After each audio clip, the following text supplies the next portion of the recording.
Nasihat buat praktisi pendidikan di sekolah Islam. Jangan remehkan dakwah kepada anak-anak. Jika telah terikat hatinya dengan Islam, mereka akan mudah bersungguh-sungguh menetapi agama ini setelah dewasa.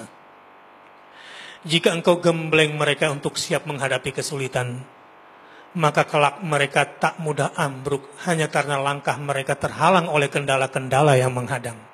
Tetapi jika engkau salah membekali, wahai para guru, mereka akan menjadi beban bagi umat ini di masa yang akan datang. Cemerlangnya otak sama sekali tidak memberi keuntungan jika hati telah beku dan kesedihan untuk berpayah-payah pun telah runtuh. Jadi fasilitas enggak mesti bagus buat anak-anak. Dan Bapak Ibu harus hati-hati menerima orang tua yang mau masukkan sekolahnya gara-gara fasilitas. Capek. Maka ketika engkau mengurusi anak-anak di sekolah, ingatlah sejenak. Tugas utamamu bukan sekedar mengajari mereka berhitung. Bukan. Engkau sedang berdakwah, sedang mempersiapkan generasi yang akan mengurusi umat ini 30 tahun mendatang. Dan ini pekerjaan sangat serius.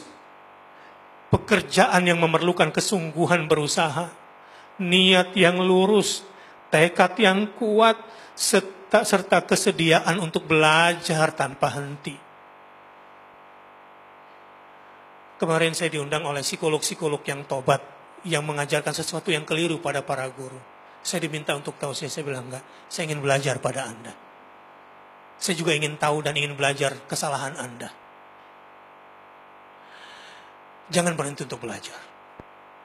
Karenanya, jangan pernah main-main dalam urusan belajar mengajar ini. Apapun yang engkau lakukan terhadap mereka di kelas, ingatlah, akibatnya bagi dakwah ini 30 tahun, 40 tahun yang akan datang. Jika mereka engkau ajari curang dalam mengerjakan soal saja, sesungguhnya urusannya bukan hanya soal bagaimana agar mereka lulus ujian. Bukan. Yang terjadi justru sebaliknya. Masa depan umat sedang engkau pertaruhkan, wahai para guru.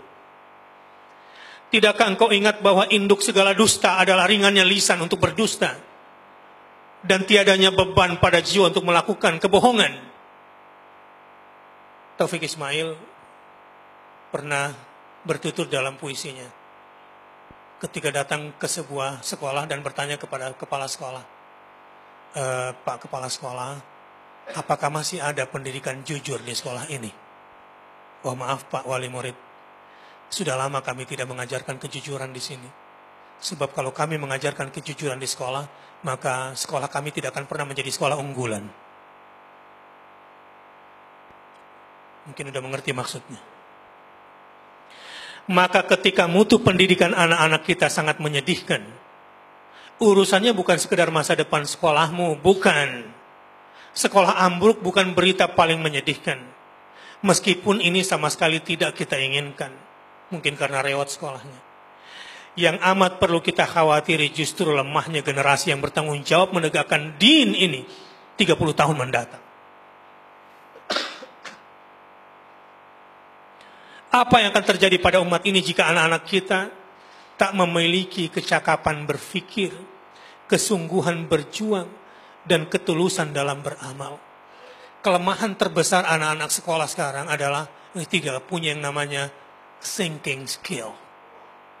Tidak punya yang namanya writing skills.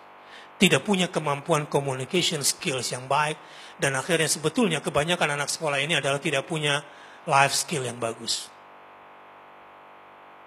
Ini hasil ngobrol saya dengan Ibu Eli Risman ketika kita berbicara tentang persoalan pendidikan. Dan ini tanggung jawab kita semua.